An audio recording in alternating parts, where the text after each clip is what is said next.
Hello, नमस्कार विद्यार्थियों। आज हम पढ़ेंगे make India scheme. Make in India Bharat सरकार द्वारा 25 सितंबर 2014 को देशी और विदेशी कंपनियों द्वारा भारत में वस्तुओं के निर्माण पर बल देने के लिए बनाया गया है। अर्थव्यवस्था के विकास की रफ्तार बढ़ाने, औद्योगिकरण और उद्यमिता को बढ़ावा देने और रोजगार सृजन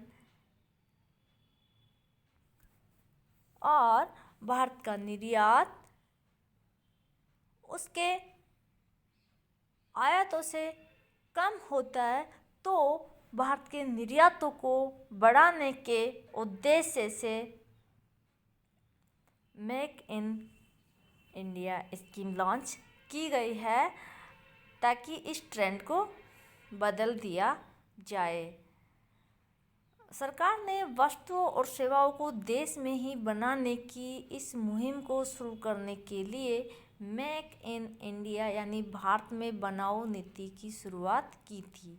मेक इन इंडिया योजना के मुख्य उद्देश्य: ज़्यादा से ज़्यादा सामान भारत में बने, जिससे सामान की कीमत कम होगी और बाहर निर्यात होने देश की अर्थव्यवस्था को फ़ायदा होगा, देश में रोजगार बढ़ेगा एवं गरीबी कम होगी। उच्च गुणवत्ता का सामान कम कीमत पर मिलेगा। दूसरे देश के निवेशक हमारे यहाँ आकर इन्वेस्टमेंट करेंगे, जिससे देश में इन्वेस्टमेंट होगा, साथ ही देश का नाम दुनिया में रोशन तो होगा ही, देश की अर्थव्यवस्था को बल मिलेगा। देश के नौजवानों को अपनी सोच सबको बनाने का मौका मिलेगा। देश में नौजवान विदेश में जाकर काम करने की जगह यहीं रहकर काम करना पसंद करेंगे। योजना से लाभ: भारत को एक विनिर्माण हब के रूप में विकसित करना। मेक इन इंडिया के माध्यम से सरकार विभिन्न देशों की कंपनियों को भारत में कर छूट देकर अपना उद्योग भारत में लगाने के लिए प्रोत्साहित करेगी, जिससे कि भारत का आयात बिल कम हो सके और देश में रोजगार का सृजन हो सके। भारत के आर्थिक विकास को बढ़ावा देना: इसके बढ़ोतरी होने से निर्यात और विनिर्माण में वृद्धि होगी, फलस्वरूप अर्थव्यवस्था में सुधार होगा और भारत को मौजूदा प्रौद्योगिकी का उपयोग करके वैश्विक निवेश के माध्यम से विनिर्माण के वैश्विक हब में बदल दिया जाएगा। विनिर्माण क्षेत्र अभी भारत के सकल घरेलू उत्पाद में सिर्फ 16% का योगदान देता है और सरकार का लक्ष्य इसे 2020 तक 25% करना है। रोजगार के अधिक अवसर: इसके माध्यम से सरकार नवाचार और उद्यमिता कौशल में निपुण युवाओं को मुद्रा योजना जैसे कार्यक्रमों के माध्यम से वित्तीय सहायता प्रदान करेगी, जिससे कि देश में नए स्टार्टअप कंपनियों का विकास हो सके, जो कि आगे चलकर रोजगार सृजन में महत्वपूर्ण भूमिका निभा सकेंगे।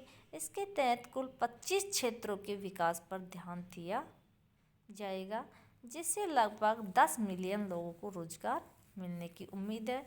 इतने लोगों को रोजगार मिलने से वस्तुओं और सेवाओं की मांग बढ़ेगी, जिससे अर्थव्यवस्था का तेजी से विकास होगा।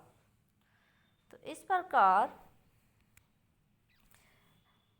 प्रकार देश के आर्थिक विकास को तीव्र गति प्रदान करने के उद्देश्य से प्रधानमंत्री द्वारा make in India scheme launch की गई। भारत में आकर बनाओ, जिससे जो विदेशी कंपनियां हैं वो सब ही भारत में आकर इन्वेस्टमेंट करेगी। इससे हमारे यहाँ के लोगों को रोजगार मिलेगा और यदि सभी लोगों को रोजगार मिलता है, हमारे निर्यातों में वृद्धि होती है, तो हम यहाँ से गरीबी और बेरोजगारी को दूर कर सकते हैं और देश की अर्थव्यवस्था को इससे बल मिलेगा।